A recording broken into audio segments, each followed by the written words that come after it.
Denise, can we have a roll call, please?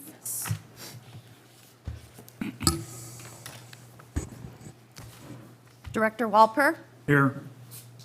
Director Martinez, Here. Director Berman, Here. Director Johnston, Here. Director Wheeler, Here. Vice Chair Shibahara, Here. Chair Rydell. We have a quorum.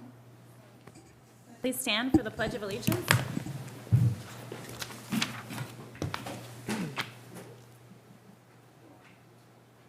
Ready, begin.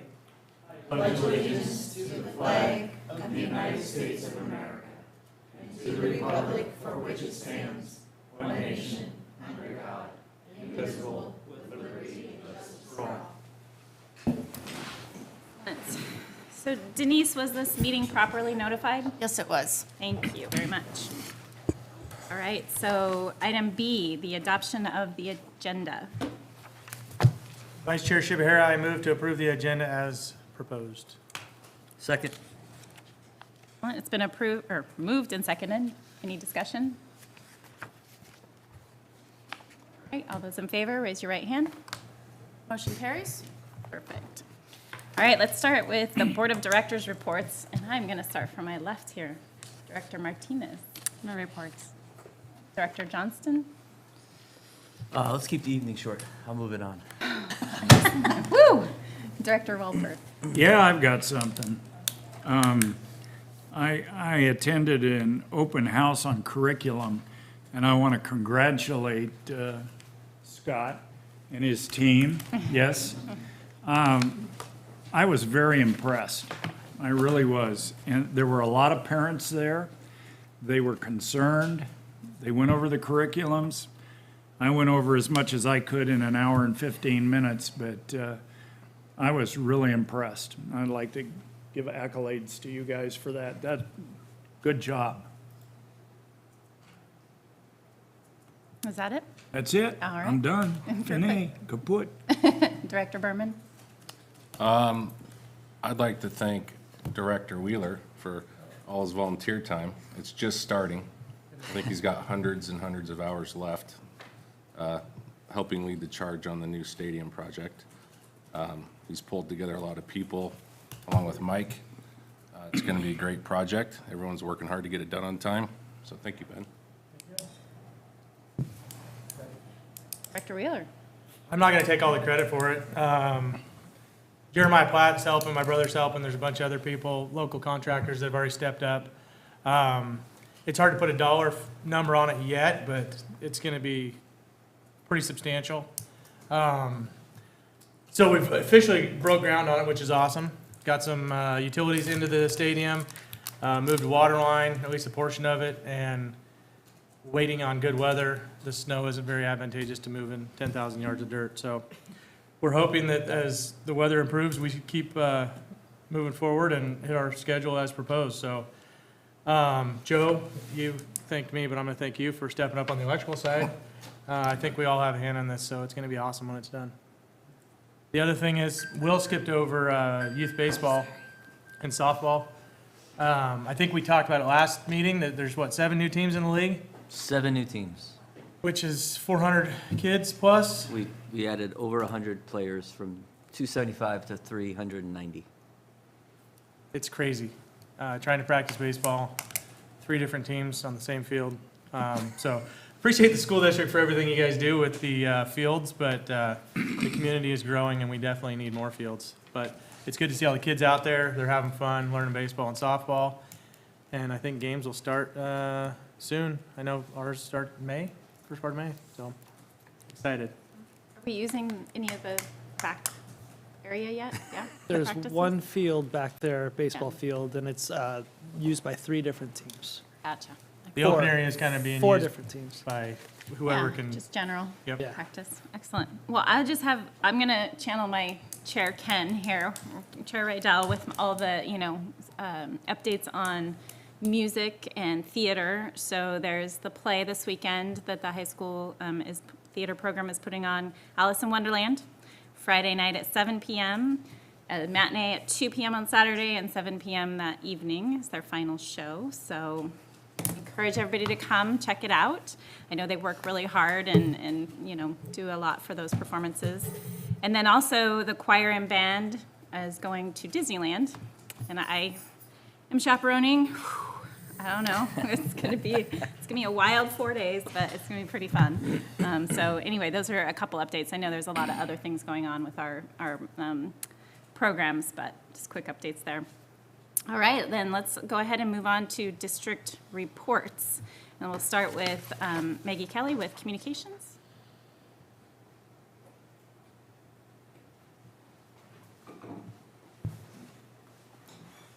All right, good evening, school board. And I forgot a paper. Run back and get that.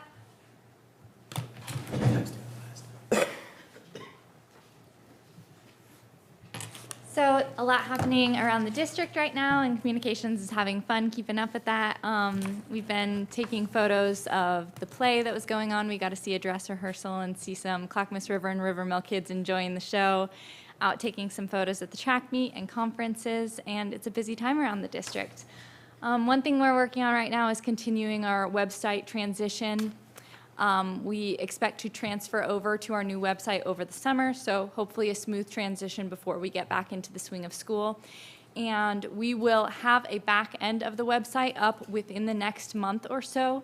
So we'll be able to start onboarding some of the people that work on the website, and we'll be editing the pages. And we're excited for a really smooth user experience so that we can improve that platform. So very excited about that.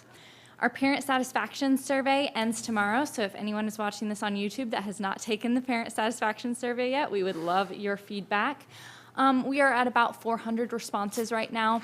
That's slightly lower than what we saw in the fall. We did see lower turnout in our last spring survey as well, so something about spring.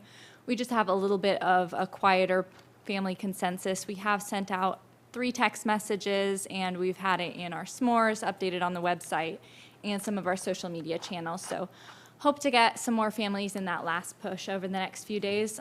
Survey responses are, we don't have, of course, final numbers right now, but they're pretty par the course on what we saw in the fall currently.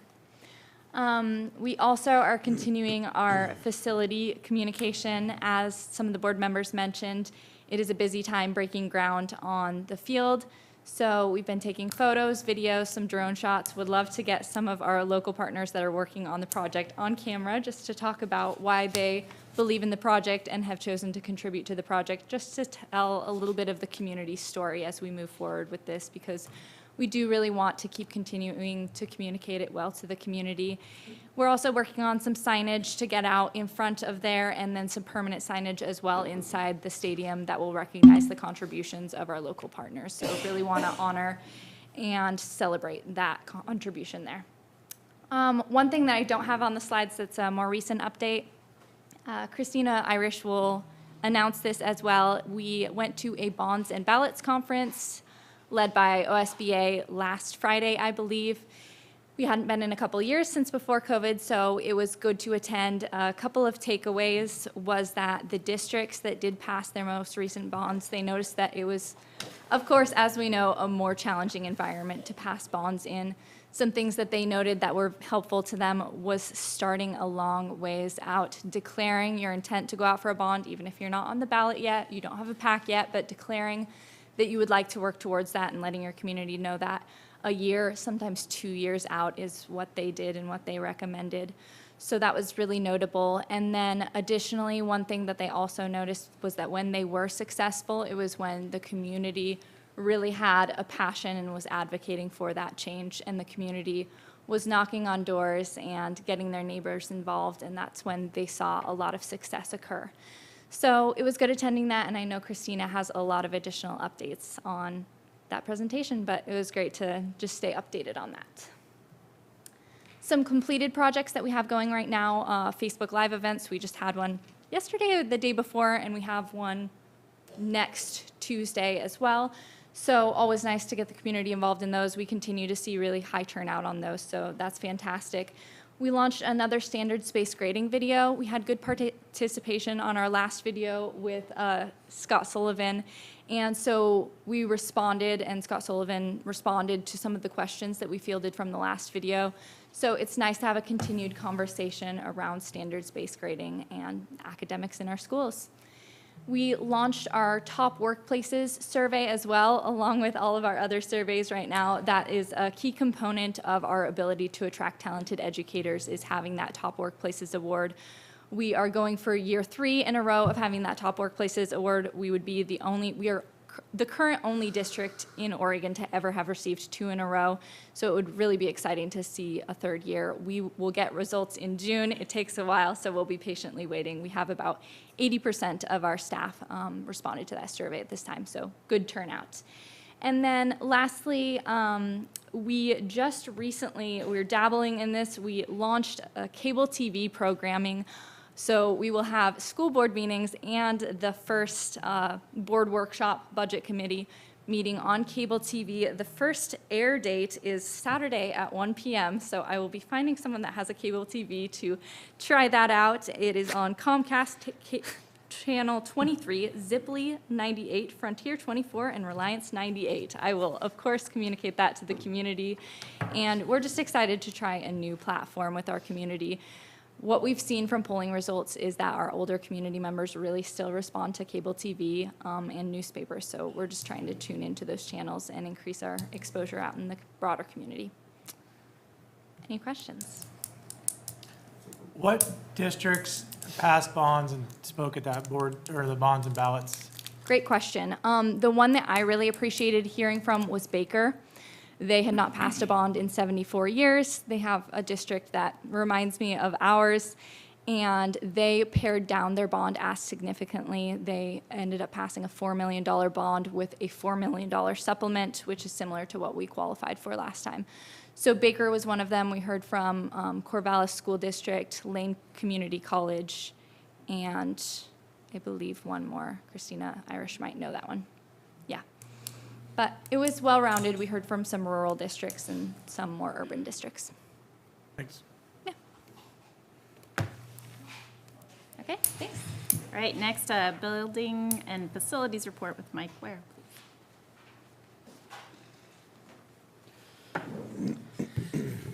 Okay, good evening. For your operations report, we'd like to start off with a few of our capital improvement projects. As mentioned earlier, our stadium project, our turf, to give you an update, our North Complex project, just to provide an update, and our high school gym floor.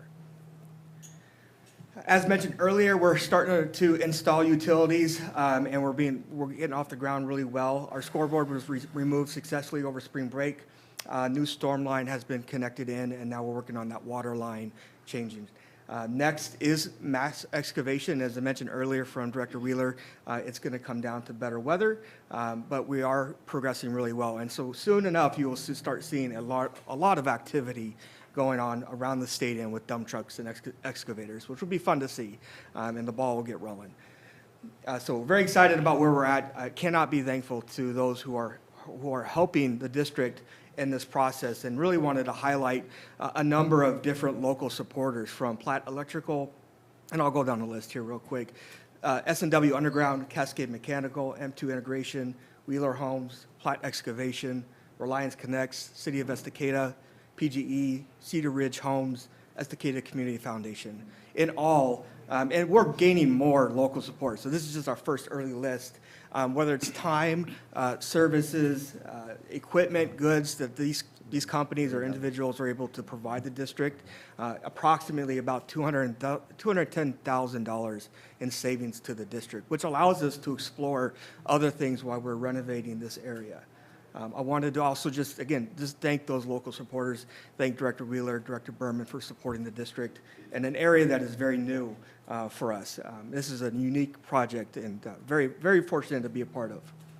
Expenditures to date, as right now, is $710,000 and some change. And that includes partial payment to the turf, the scoreboard, different equipment and supplies, and so on. Nothing that we haven't fully committed to any other phase of this other than just the partial stuff that's been approved by the Board of Directors. Any questions on the turf project? North Complex update, again, final engineering for the full project has been completed on the driveway. So now we have plans from just the main engineering all the way to paving, ADA access, sidewalk, parking stalls.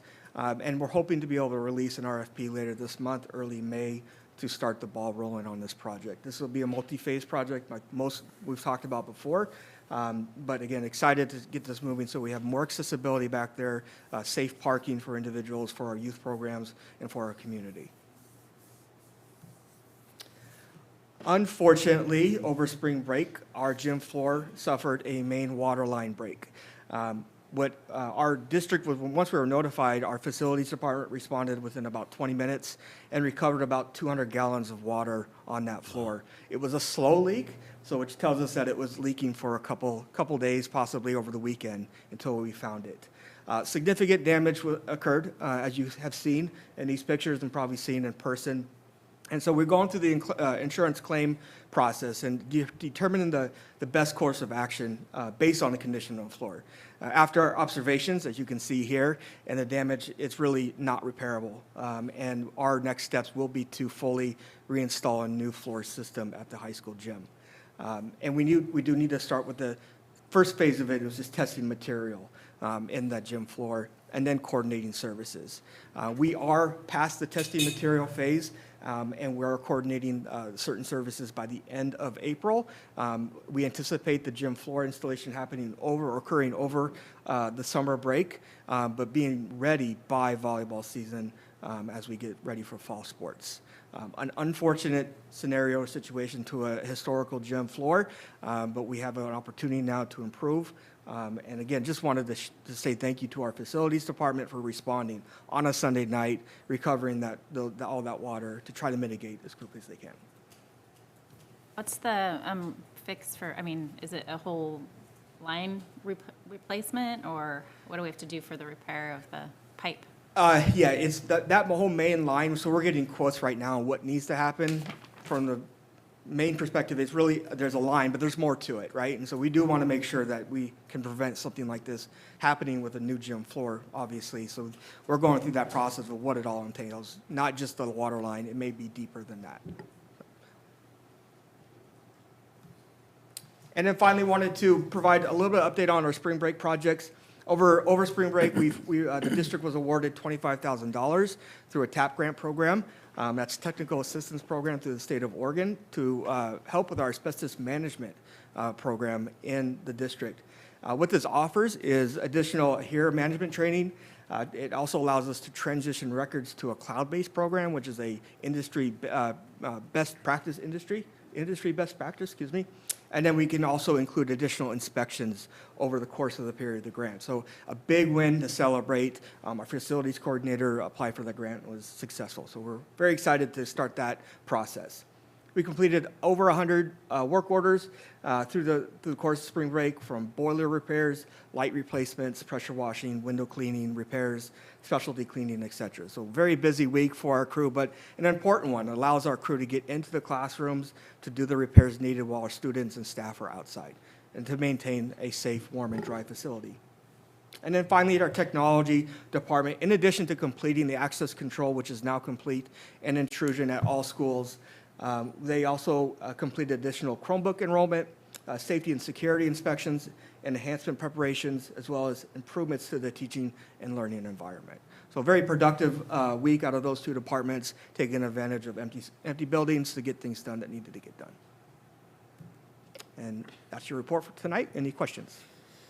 Mike, what's the subfloor on the main gym?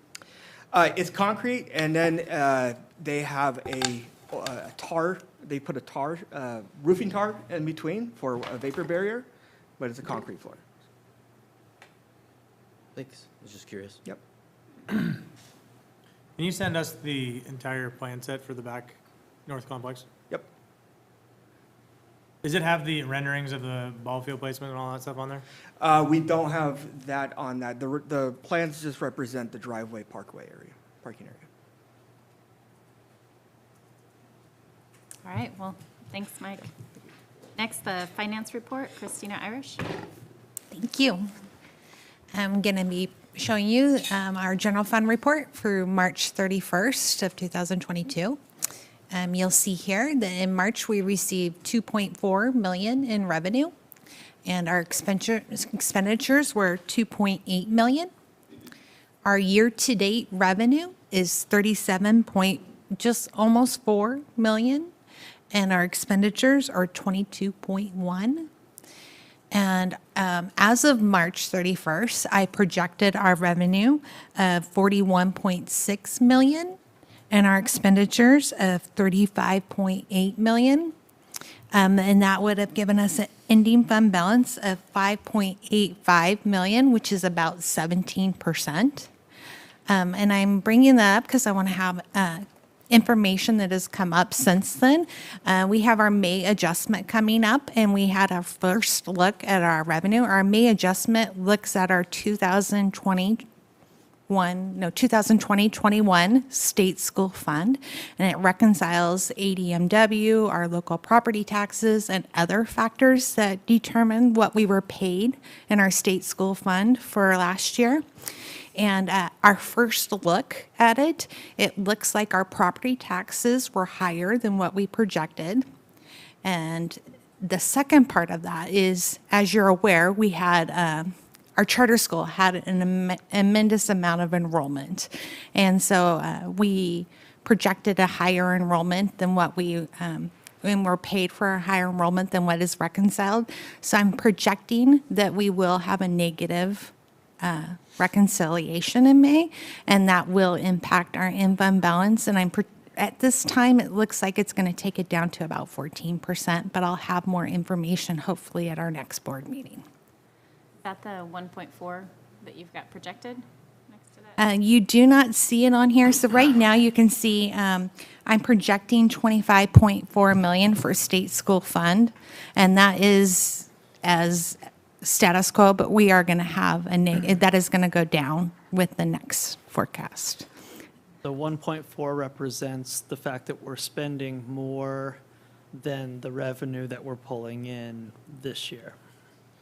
Christina, when does the clawback happen? Is it in May of the funds? Yeah, so in May, we're paid our final state school fund for this year, and then they also gave us our reconciliation for last year. Okay. Thank you. On the budget meeting before this, we had that 6.8 million in there for local property taxes. Is that just a plug number that you pulled across? It's not a necessarily. So, and I want to talk about that. So last year, we had kind of a weird year. There was a lot of kicker payments made, and property taxes were paid at a higher rate than normal. And so that is why it came in higher than it was projected. So in the following years, we keep projecting it's going to go down a little bit, but it hasn't happened yet. This year, you see it in our, it's still higher this year. So in December, you saw 6.8. That's because we were still getting that information. And so I will be adjusting that number in my next available time. But at this time, that was the information I had. Gotcha. Does that make sense? Yep. Okay.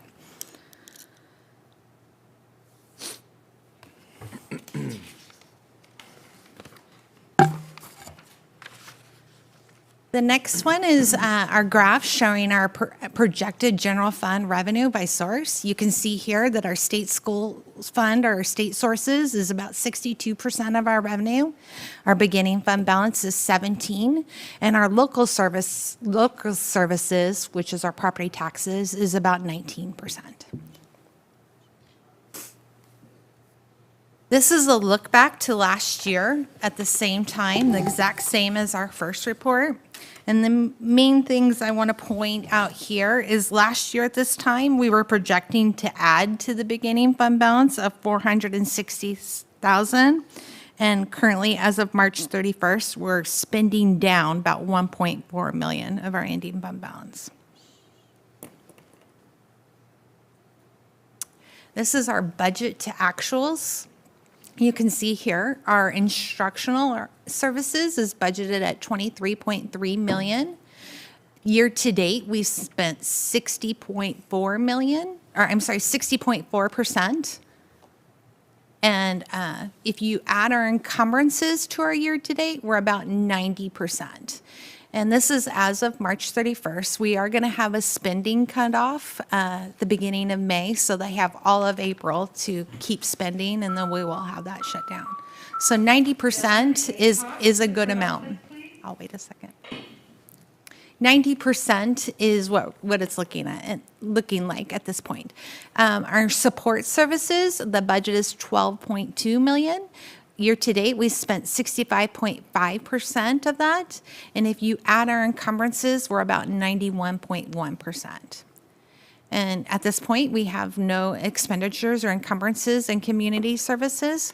And other uses, which is our transfers, you won't see that until May. I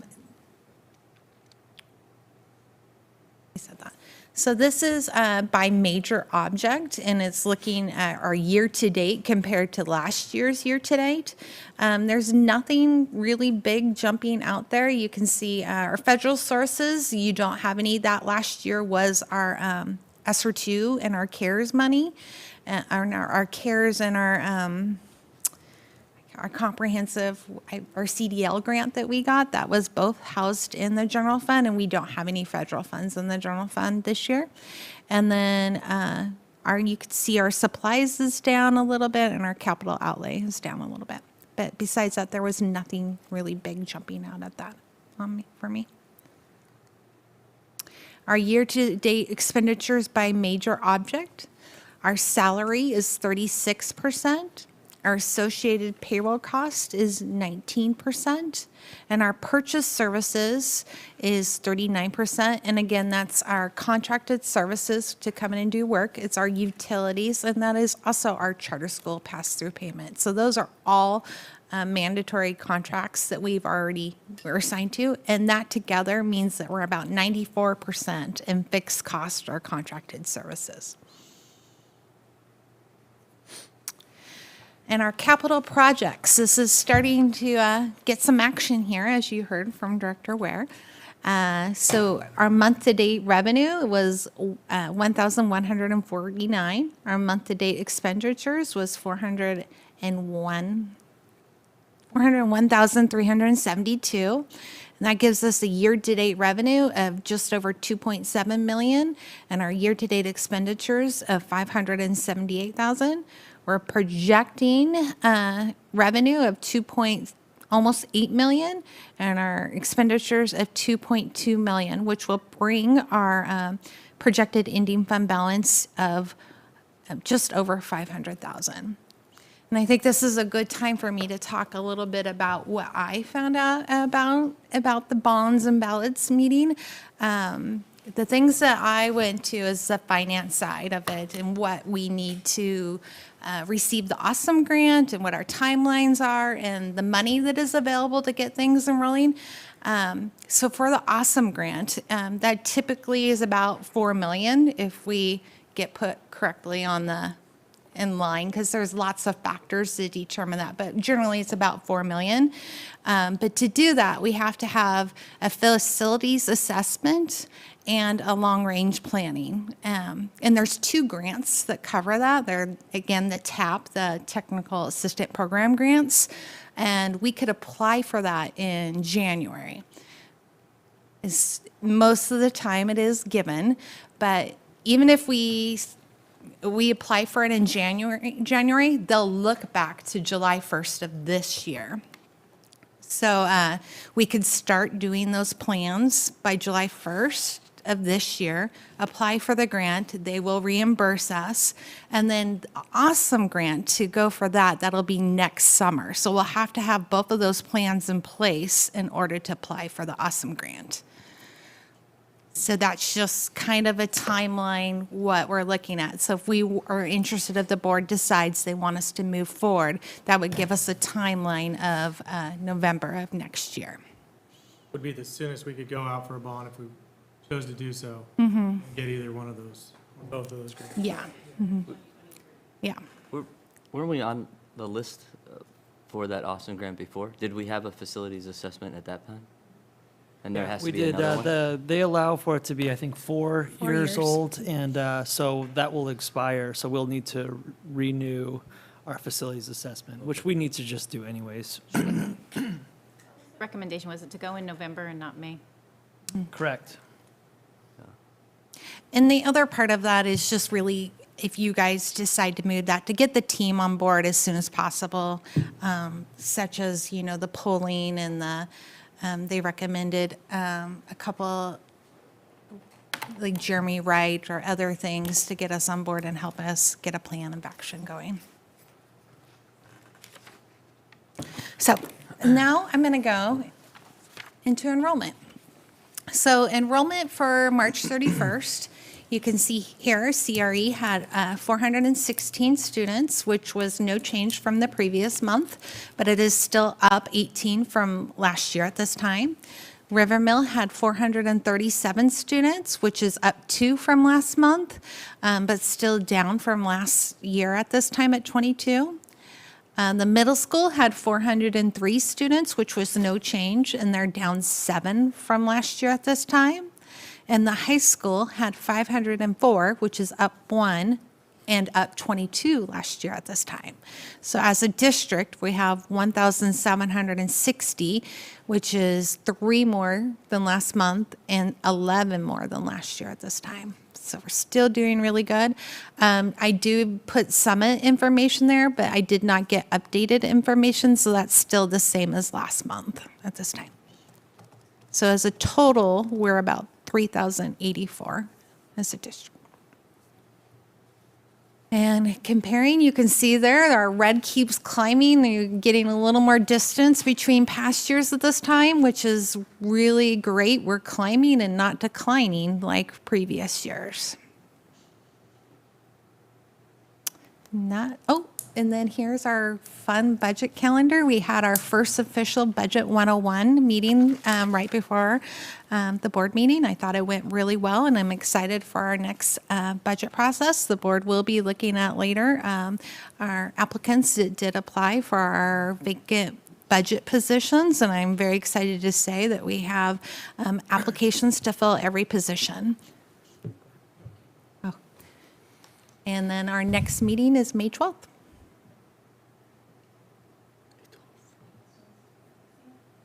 I have a question on the budget. I saw rental income somewhere on there, and it made me think, what's the latest with Orchid?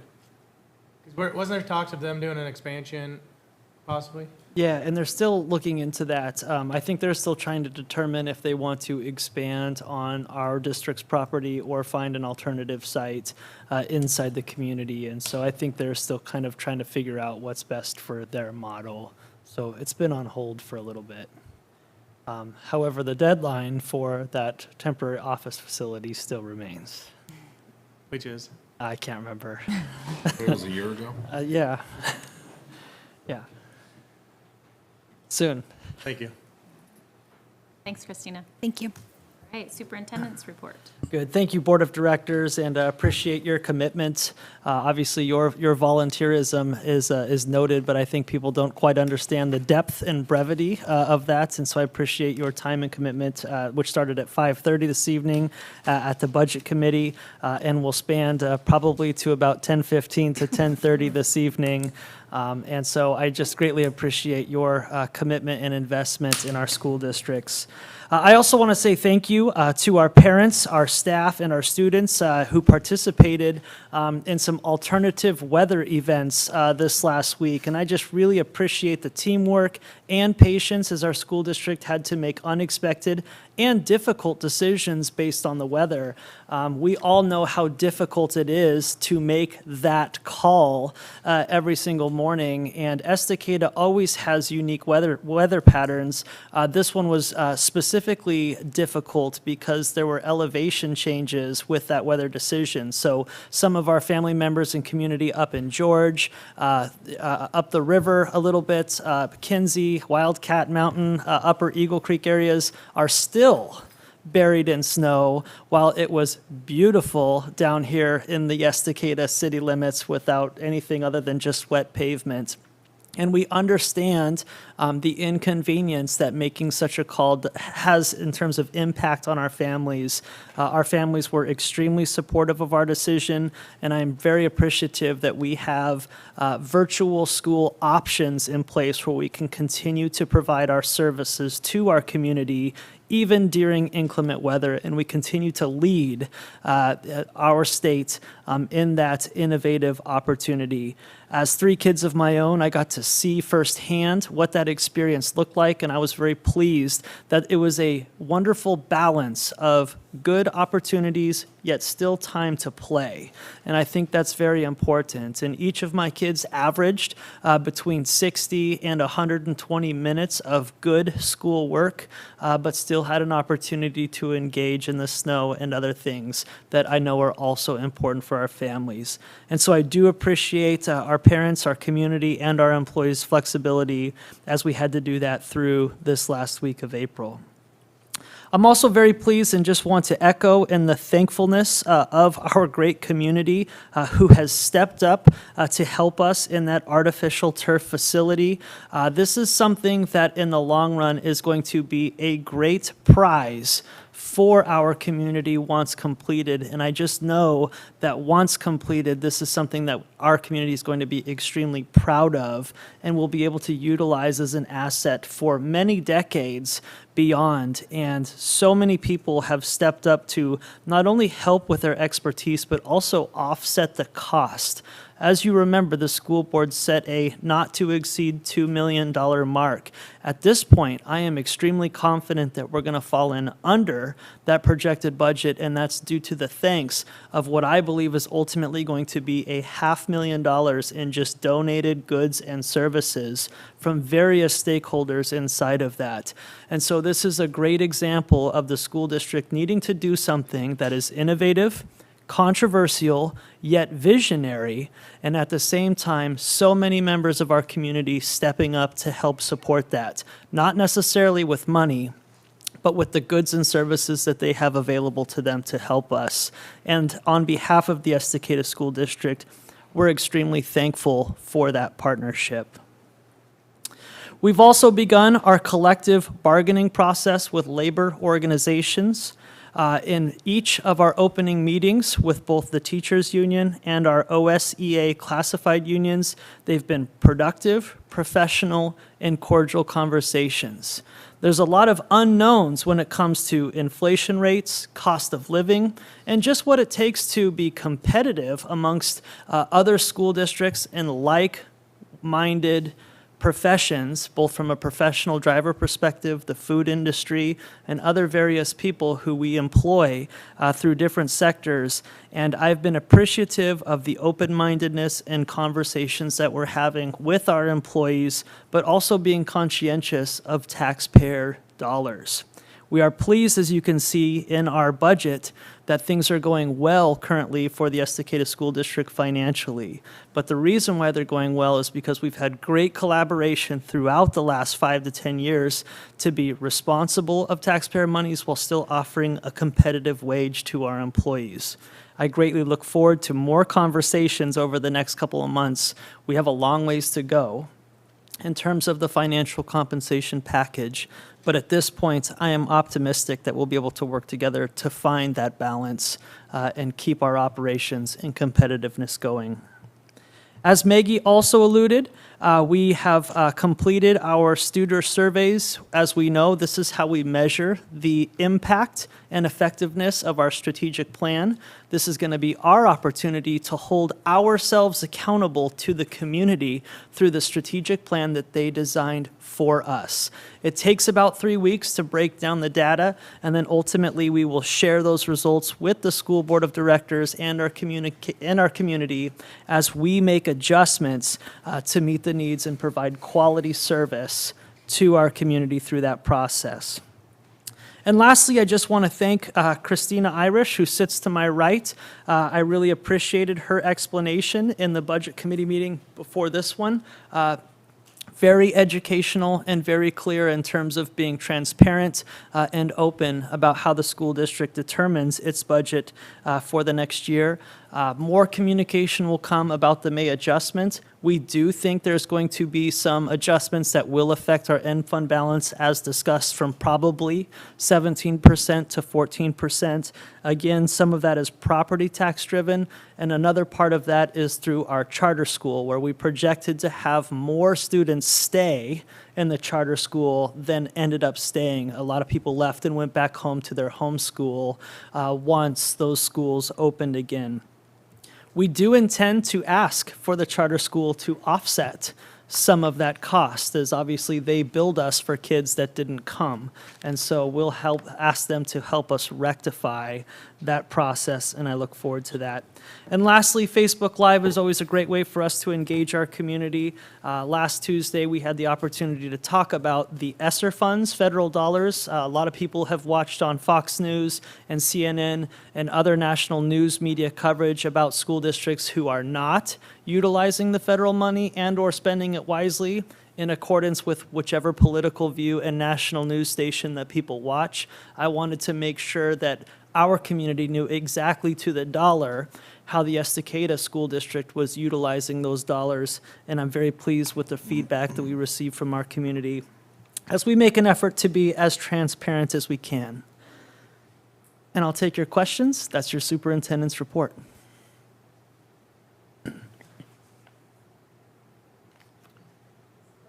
Yeah. Yeah. Efficient.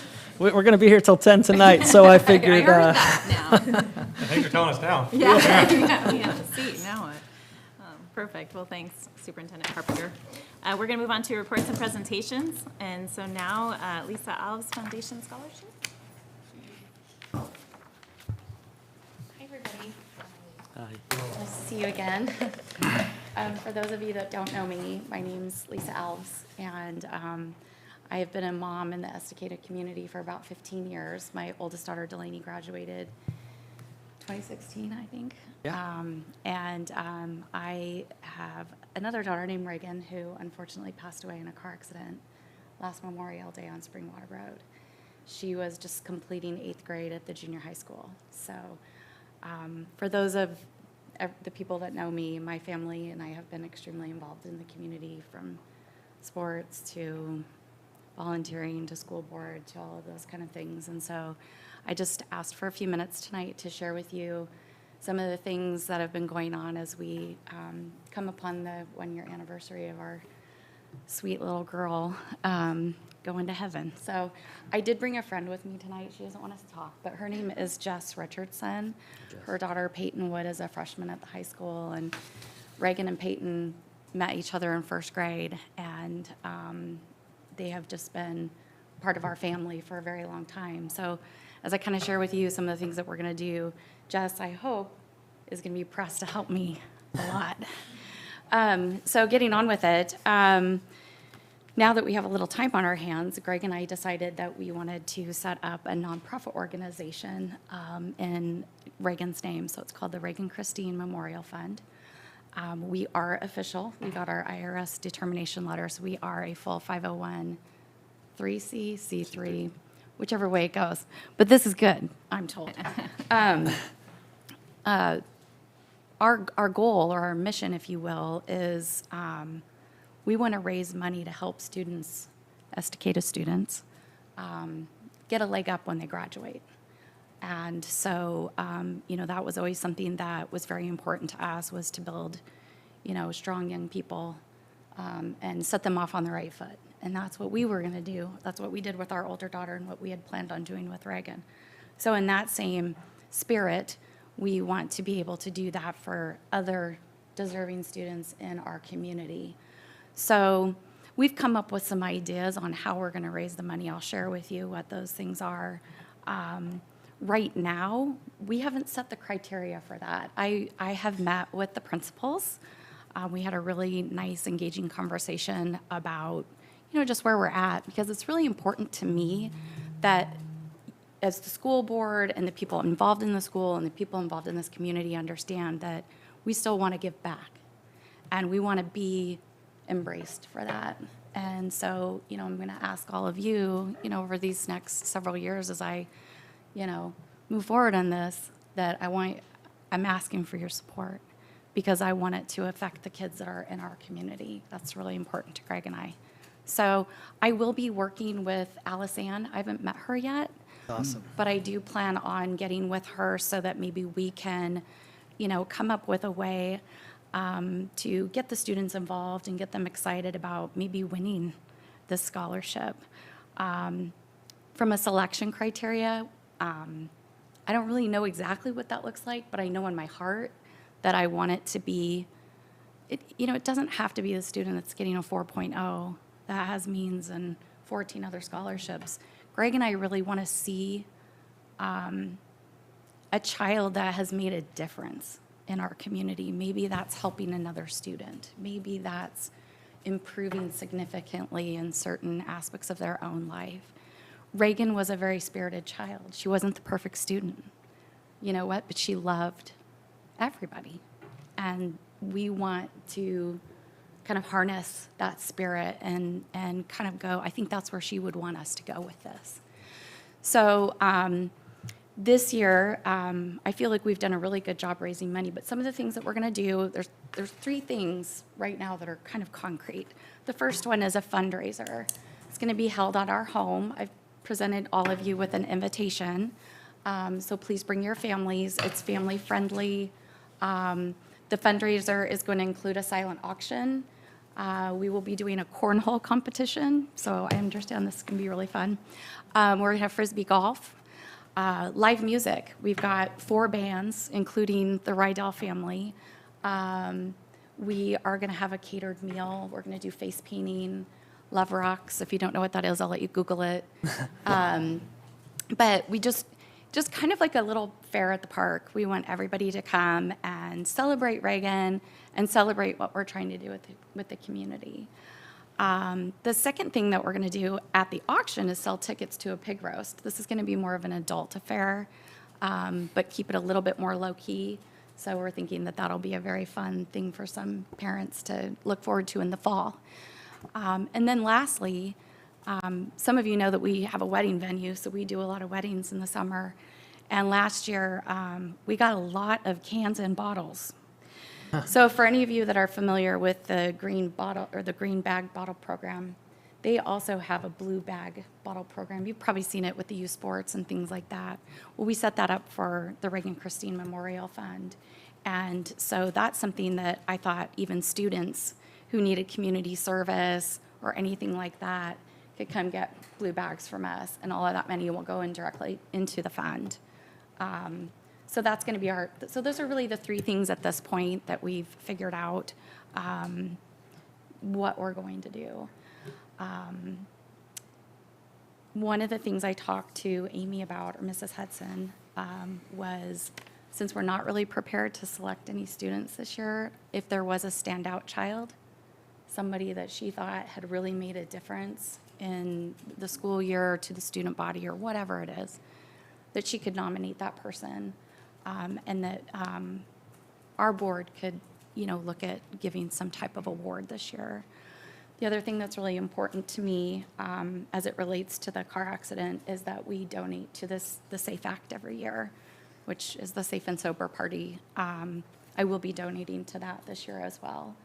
So our goal at the end of the day is to celebrate Reagan, but to also celebrate the students that she was friendly with, maybe even the ones that she doesn't. I mean, Jess has a 2-year-old that she's raising. So, I think Greg and I's vision is that we will be here for a very long time. We really want this to be turnkey so that it's something that Delaney could take over when we're not here anymore. So I'm excited about it. The other thing I gave you was a story in our donation form that we've been giving to some of the local businesses in town. Please feel free to use that. Give it to somebody that you think might be interested in our cause. Call me with any questions that you ever have and suggestions. This is all new to me. So I'm learning how to run a nonprofit by the skin of my teeth after, losing my precious daughter. So I want to thank you for taking the time. You were generous with your time tonight for me, and I really appreciate it. And I'll look forward to being here every year to remind you that I'm here. Awesome. Thank you so much. Any questions? Just, did you send the electronic version of this to I Denise? will, I will send it to Denise, yes. Thank you. Yeah, I'll get that Thank you, over Lisa. to you. So, okay, thank you. Thanks. Thank you, Lisa. All right. And next, we have the adoption process of language arts, English language proficiency, and world language.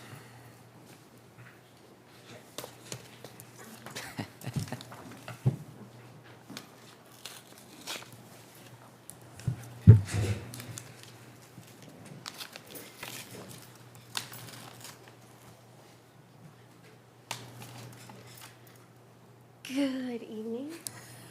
Okay. Good evening. I'm Jennifer Berman, principal at Rivermill Elementary. And I'm Lindsay Fullenweider, our elementary instructional coach. And we were given the opportunity to run the adoption committee this year. It was quite the experience, and we were looking at adopting language art curriculum for kindergarten through 12th grade. So just a little bit of the background. This process is quite the process. It actually started last summer. ODE, the Department of Education, pulls together a group committee, and some of our teachers got the opportunity of being part of that committee.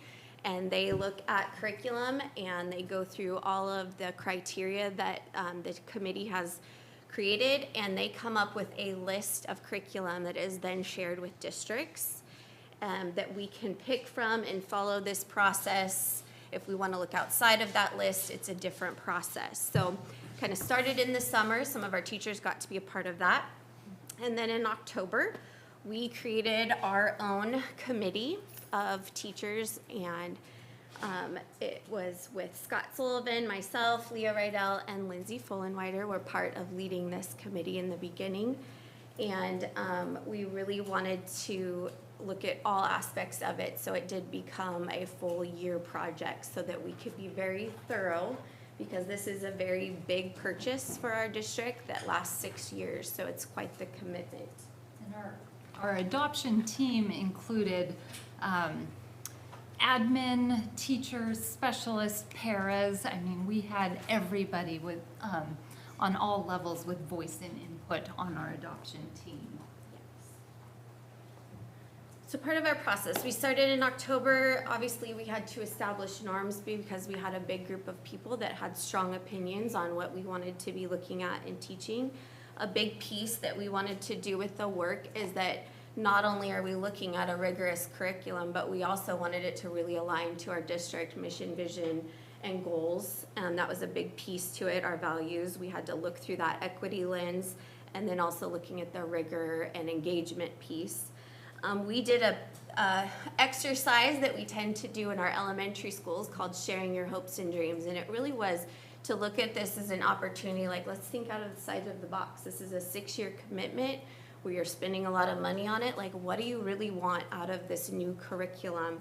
And so we came up with our hopes and dreams, and with all of that, we determined our instructional vision and the framework that we wanted to use, and the screening process that we were going to use as we looked through lots of information and curriculum. So that's how we kind of started our process.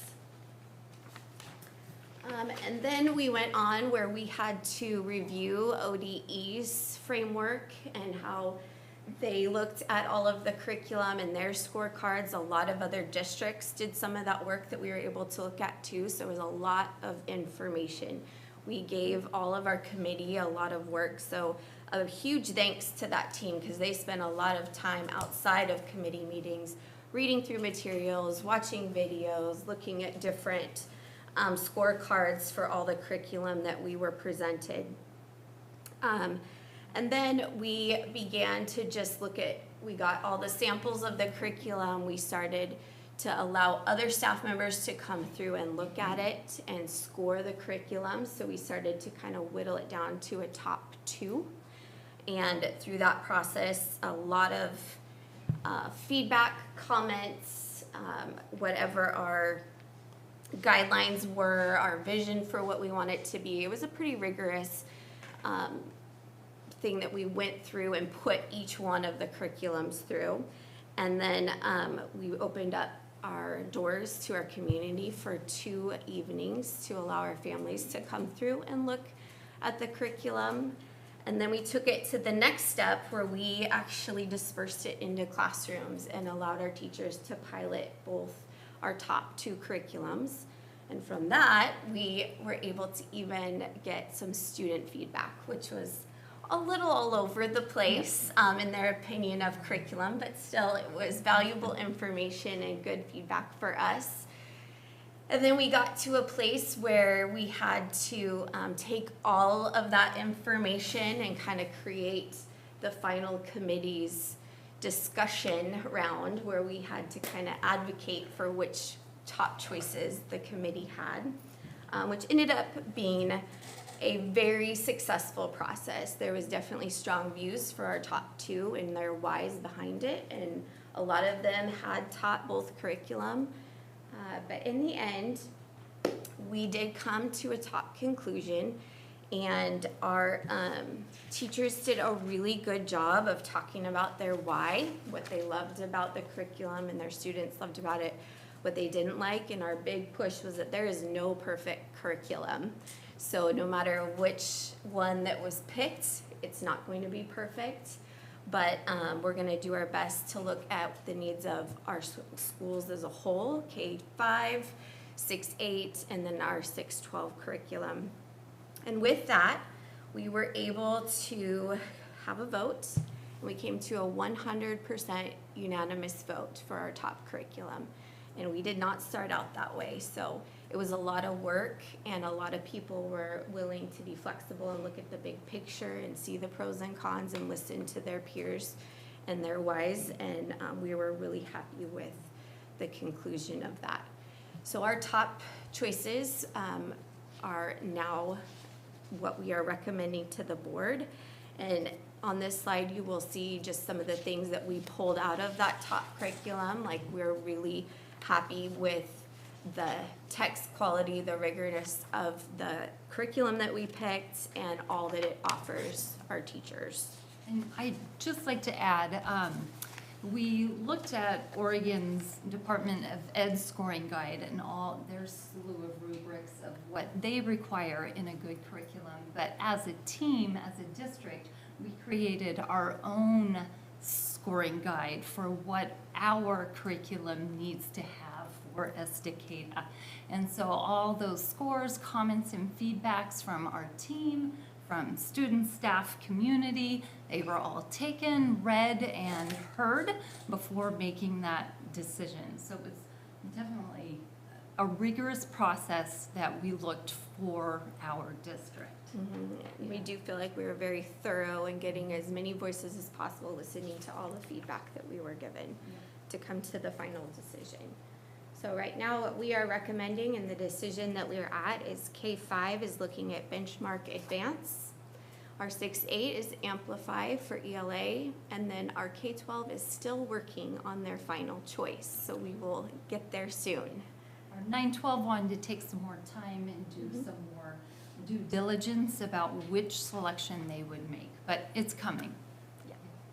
Are they narrowed down to the top 2 as well, or something in this We point? will, yep. They will. Yeah. There's less teachers compared to K-8 that have input in that, so we wanted to get more people's input. Any questions? Sounds like a really thorough process. I'm glad you guys are on it. Yes. I was very proud of our team. Yeah. They did an amazing job. Is there an example of what might be added to a rubric for Estacada specifically? Like what- Sure. So in our district, we have essential standards for teaching our targets, and that's how we do our grading, by standards-based grading. So we want to ensure that the curriculum that we chose was compatible with that teaching and grading. So we had, can we pull essential standards out of lessons and units and make that work? So that was one example. Thank you. I don't know if any of you attended this open house or not, other than me, but I could see the fruits of your labor. Excellent job. I was really impressed, and I'm not easily impressed, as Mr. Carpenter knows. True. I appreciate that. And we even had some student experts that were part of the pilot experience in the classroom that came and checked it out and were scoring and giving feedback. So that was exciting. They were very vested in this process as well. Have something you want to share, Mr. Well, I Sullivan? just want to thank these two for volunteering and to lead this great group of folks. And I Volunteering. appreciate that Volunteering, volunteering of that.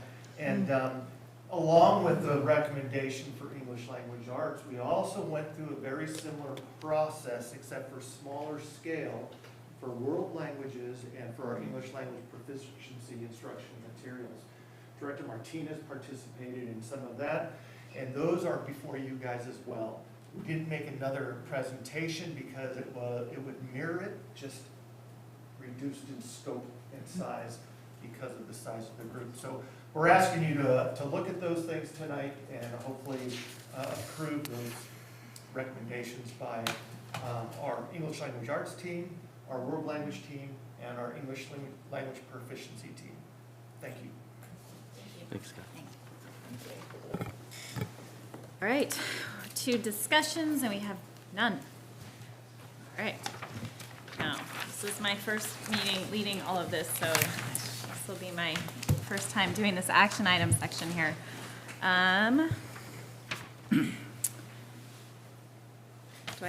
I just go straight to the activist program? For which part? For action items? Bring it back. Oh, okay. Denise, has anybody signed up for action items? No. Oh, excellent. Now I just read I, correct? All right, thank you. The consent agenda includes a package of 1 or more items to be voted on as a unit. However, if any board member is not in favor of 1 or more agenda items and prefers to take separate action or request to the vice chair anytime prior to the vote, we'll remove the items for a separate vote. Do I have a motion to presented? Vice Chair Shibahara, I move to accept the consent agenda as presented. I'll second that. Okay, any discussion? Quick discussion on the policies. We had our policy review meeting. I'll say 95% of these are pronoun updates. Maybe it's more like 99% of these were that. There was one update, was it IB, freedom of expression? Yep. That was added in response to some other activity to other districts. And I'm reading my scratch here, Ryan, but gave more guidelines for how we do investigations as it relates to that. Is that correct? Correct, yes. Yep. That's the only, the new major change. Everything else was pronoun stuff. Any other discussion?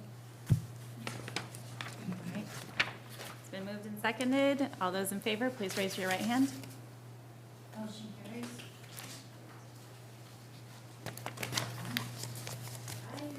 I don't know much about this next one. So item J is around authorizing the school district to spend $97,726 with Leahy Construction towards the application of cement treatment subgrade stabilization at Buzz Randall Stadium. Vice Chair Shibahara, I move to authorize the Escada School District to spend $97,726.34 with Lehigh Construction, Inc. towards the application of cement treatment subgrade stabilization at Buzz Randall Stadium. Have a second? I'll second that. Any discussion? Yes. Yes. Yes. No. No discussion? Do we want to ask Mr. Ware? Mr. Ware, would you like to step to the mic so we can grill you? Okay. So background on this is the portion of the stadium project the cement treat subgrade stabilization. They just go in and till dry Portland cement into the ground. And we're told it's needed to take place in order to prep the rest of the field for the drainage system and turf application. Question for you, Director Ware. If we award this as a not to exceed, do we have to select a contractor at this point in time? That's a very good question. Looking at board policy, I believe our board backup does require us to select the contractor as part of our procurement process. But I'd have to defer to board policy and what that says. But do you have to award it? Is that what you're getting at, Ben? Yeah, and the background on that is we've got competitive bids on this and we're still kind of weighing through them a little bit to see what the best course of action is, because there's a few different ways this can happen. Right. And in order for the process to take place, as far as the stadium schedule goes, we need to have board approval, but maybe it would be beneficial to have a little bit more time to drill down on that particular subcontractor. Could we do this to authorize up to that amount on a contractor, or do we have to name one? I'm going to defer to Because Christina if we, on this you one. know, happen to have good weather and get a good compaction test, Yeah. we don't need this. Go ahead. Board policy requires us to go to the board to authorize us to spend over 50,000. And normally at that time, we've done our due diligence, we've got competitive quotes, and we're bringing to board what we recommend at that time. I believe board could adjust that and give us approval to spend, not to exceed, and then we will report back to you which vendor. But we will have to report back to you with our backup. But you could have awarded it during that time because we gave you an NTE to go get. Yeah, you're We don't authorizing need us to spend over 50,000 on this On this cert. activity, Yeah. not this contractor. Correct. It's the authorization that we need the board to give us. Yeah. But our due diligence is to get the quotes and the vendor and that information and make sure we have that to you when we come to you to get authorization. And are we following the low bid process on this scenario? And Yeah, we've got correct, because competitive. it's under 100,000. And so if the board decides to move forward with this authorization and not to exceed, my recommendation is not to exceed 99,000, just to keep it under the RFP requirements. I thought Ben was just referring or implying that there were lower bids out there, or maybe that it didn't have to be done. It's the structure of the bids that's kind of in question. And so there's really two parts to this. There's the application of the cement, tilling of the cement, compaction, final grade. And so they've kind of got a happy meal, if you will. It's like all-inclusive. Whereas the other one was just the cement treat application. And so we're trying to get a comparable second part of that bid to see what exactly apples to apples. So one that was supplied didn't have the entire scope. Correct. And the other one did. Right. And this, not passing this or having this conversation now will delay project progress? It Could could. potentially. Or is there still a possibility with good compaction we don't do? That is just a possibility. So how is it possible that we're not bidding apples to apples? I'm not understanding the process then. If we're soliciting for 3 bids, you would think that the standard is that everybody should bidding apples to apples, and there's very clear expectations of what the scope is, so I'm not sure. So the scope is to apply a certain amount of Portland cement, which is, the round number is 6% that everybody's saying. And so everybody has bid that 6% weighted amount to be applied to the soil. These guys included a secondary portion, which was the final grade, which then allows us to hand it off to the next group of subcontractors that are gonna do the underdrain, the fabric, and the rest of the stuff to complete the turf. So the other bid doesn't include that final grade portion, and it's to the tune of, I think, $20,000. And so the other bid is that much less than our amount we're approving right now. But this is a more complete bid. It's like when you lay heat at items, that might get your decision too. Well, theirs is itemized. The other ones, though, they've just done what we asked them, which was the cement treating portion. And these guys added more. Correct. They added more to their bid. They Yep. gave us more information than we had asked for. And and we're saying we like that better? That's what we're trying to fact find on, because we have all of these local subcontractors that are willing to help. And so if we can save $30,000 on a final grade by local guys doing it with equipment, then, I mean, that's why we're here, is to try to get more bang for the buck. And I think the time, we're kind of at that crunch time where if we wait until our May board meeting, we're in April, right? Yeah, May board meeting, we might be at the point like, hey, guys, we need to do this tomorrow, which we want to have a little bit more leeway. And an option would be is to separate that out and just ask for a credit, deduct on that line item. Can we ask for that? Yeah, yep. And they structured it in a way that we can have either the cement treated portion and the final grade, or just the cement treated portion.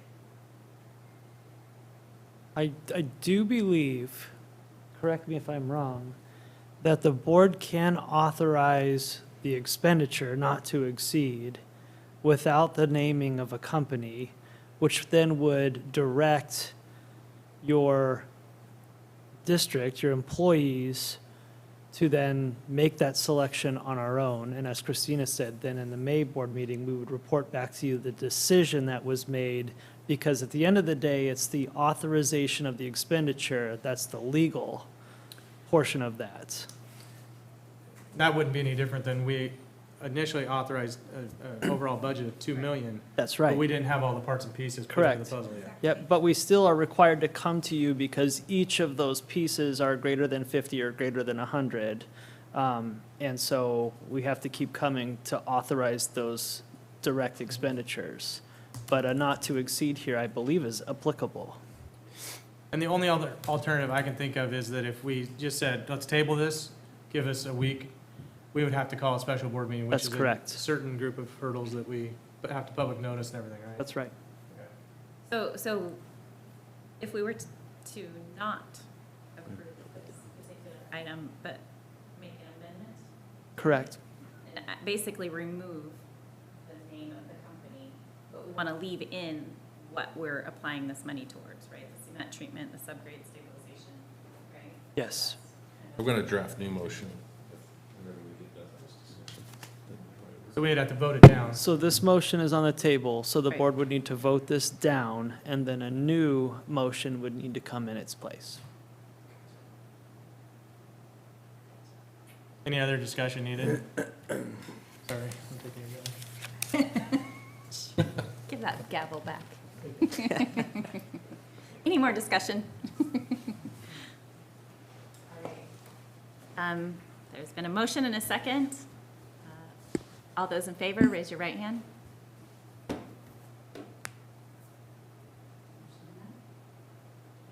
now then, how do I get? Can I make a new motion? Yep.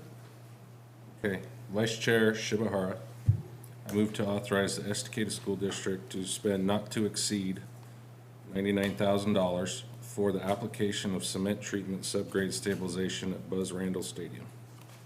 I second that. And a motion and a second. Any discussion on this new proposal? For notes purposes, can we just make sure that what you wrote gets into the notes I'll give perfectly? it to. Discussion? All those in favor, please raise your right hand. Motion carries. All right. Item K, to authorize the school district to spend $62,363 with LaRusso Concrete towards the installation of concrete curbing at Buzz Randall Stadium. Vice Chair Shibahara, I move to authorize the Estacada School District to spend $62,363,000 with LaRusso Concrete towards the installation of concrete curbing at Buzz Randall Stadium. Second. Is there any discussion? Is this similar? Or are we confirmed that this is like, Good. you know, the contract that we want to? Yes, this is a hard bid, similar in a lot of ways. They have some additions in there that we've already talked about, and so we probably, this will again be a not to exceed LaRusso on this. But I don't think we need to disclose that, right? No. Because we're actually going to be awarding LaRusso Correct. this. Correct. We're giving a fixed price contract, right? Yes. Fixed price. Questions, any discussion?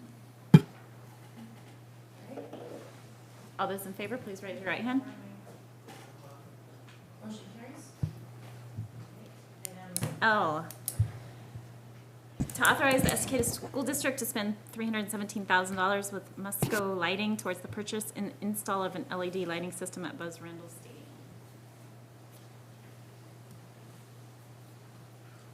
Vice Chair Shibahara, I move to authorize the Estacada School District to spend $317,000 with Musco Lighting towards the purchase and installation of an LED lighting system at Buzz Randall Stadium. Second. Is there any discussion? There's gotta be, right? I've spent a lot of time in this proposal, so has Ben. We've actually value engineered it. Better, cheaper, got more local support. So I've been through the 50-page document, and it looks like what we want. Buzzword, value engineered. Yeah, seriously. One thing I wanted to ask Mike, originally they were gonna do an all-in, everything conduit service, or I guess we were gonna provide the service, but they were just gonna hook onto that and go. And I think it's changed since then. Is that price there reflected? It has not been reflected that because it's been a recent change, so there will be a change order and a credit towards the district for those changes. Okay. So where are the LED lights being, I mean, what kind of installation is this for? We've got 4 poles going in around the field where we used to have, how many? 8. Upgraded 8. stadium lights to the whole field. And this is obviously, I'm assuming, energy efficiency as Yeah. well and Yep. cost savings? Cost And savings. turns on with Incredibly the, big energy savings. Yeah. turns on with the flip of a switch instead of having to wait 30 minutes 20 for the minutes, lights. and then if the power yeah. goes out, then you Yes, gotta wait. yes. We've also been able to eliminate some power poles that were kind of in the middle of the sidewalk throughout the process too, clean the entryway up. Just to what Ben said, so we are running the conduit or using what's existing there, or what was the point of what you were clarifying? Yes, we are Yeah, running all the different conduit. We got it donated and as well as the labor to put it in. So Mike's working on the deductive change order back. Yeah, the proposal was a turnkey proposal, everything done by that company. That has since changed through local support. The value engineering component of it was, when we did our first walk around, was they wanted 2 2-inch conduits to every single one of the 4 poles. And then I think a spare was thrown in there somewhere, to the tune of like 10 conduits that were just running like in a spider web. And so Joe got his hands on it, and now it's significantly less, like to the tune of, You're looking at, it was $5 a foot for 2-inch conduit, and we've eliminated, I think, 40–50% of the conduits and changed their sizes just by doing some math. So that comes off automatically, but I'll look at that deductive change that comes back and make sure it's market value. Thanks, Director Burrow. This isn't fixed bid anymore, then? We're gonna go back and change. But their proposed was that turnkey, so what we'll do is a similar reverse change order and explain that we no longer need that part of the service, the scope of work. It'll ultimately come in under budget. Yeah. Yep.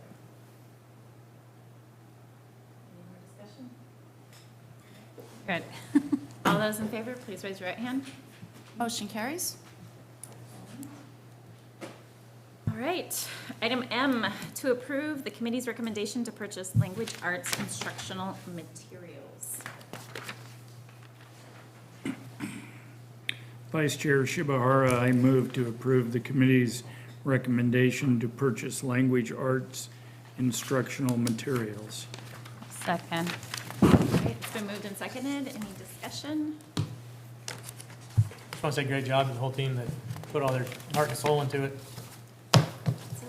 I've been a part of like some of the other curriculum review processes, and I'm very impressed with the thoroughness. And going through that process once is very eye-opening, you know, to see how you get this huge state standard, you know, list, and then to bring it down into this Estacada version. It's quite a process, and very grateful for everybody's effort. So we have a motion, a second. Any more discussion? All those in favor, raise your right hand. Motion carries. Item N, to approve the committee's recommendation to purchase English language proficiency instructional materials. Vice Chair Sivahara, I move to approve the committee's recommendation to purchase English language proficiency instruction materials. Second. Discussion? All those in favor, please raise your right hand. Motion carries. O, to approve the committee's recommendation to purchase world language instructional materials. Vice Chair Shibahara, I move to approve the committee's recommendation to purchase world language instructional materials. Second. All right, any discussion? All right, all those in favor, please raise your right hand. Motion carries. Item P, to appoint the following individuals to the Budget Committee. Vice Chair Shivahara, I move to appoint the following individuals to the Budget Committee. Helena Schneider, position 1, Melanie Wagner, position 3, Ralph Branson, position 5, Carol Kaiser Worthy to position 6. Second. All right, any discussion? Super excited to have a full Budget Committee. Amen. That's If this impressive. passes. Good job, Christina. Well, Well. that's great. Well, all those in favor, please raise your right hand. Motion carries. Just celebrating. All right, do we have any hearing of citizens for non-action items? Yes, we do. Tom McNamee. Tom. All right, I have to read something here. Hold on, let me find it. It's in my stack here. Kind of, okay. This one here? Below 108. If you don't want to read it, I do remember it. I think I have to. Hold on. Policy BDDH is the guidance for public participation. In essence, it states you must sign up in advance before the meeting to speak. At all times, your comments are to be addressed directly to the board. Speaking time will be limited to 3 minutes or less. Those with common topic of interest are asked to combine comments where possible and designate topic at time of sign up. Please stay on topic, and any items already directed to the office of the superintendent for review will not be heard in board session. Finally, neither the board nor district personnel are expected or required to respond to comments and/or questions during board meetings. Welcome. So if I may, Yes. those of us who live in the Springwater area, our hearts went out to you, and it took us a long time to get over that shock, so. Thank you. With you. That being said, I am going to, it's nice to see faces now, which is the topic of my discussion tonight. Obviously, we know that mandates have been lifted to a certain extent, but are not gone in any stretch of the imagination, because now Philadelphia has reinstated a mask mandate in their city. Portland School District has never lifted their mask mandate.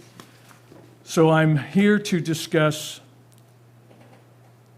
and ask you to sometime step in front of a mirror, look into your soul, and see if we're willing to give up personal freedom as easily as we have in the last 2 years, that have resulted in not fixing anything with the mask mandates or vaccine mandates, which for young people have proven to be harmful in a great deal. So I'm asking that if the government in this state, again, tries to come with lockdowns, mask mandates, vaccine mandates, I would ask you all to put up a fuss, if you will. The more people that talk back against this type of behavior is going to hopefully have some kind of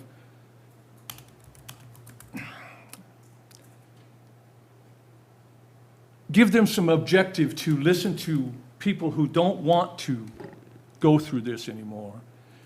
If you have a need to wear a mask, but don't force the entire population to wear a mask. So I'm asking that at least some pushback in any fashion would be appreciated because teaching children that they don't have the freedom to act or react in any way is unacceptable. So, that being said, I see my time is getting close. I would just call on you to show the government that they don't have the right to do what they've been doing, and that, especially in school settings, it needs to come to the fact, put it in the parents' hands. If the kid doesn't want to wear a mask, then the parent should have the right to say, you do not have to wear a mask. It should not be a dictated rule. Thank you. Much. Thank you. Right, with that, I think we get to adjourn this evening's meeting. Oh, Is there any more? oh, The one, yes, just the one. all right, meeting adjourned. Good job, Rochelle. But now I got another.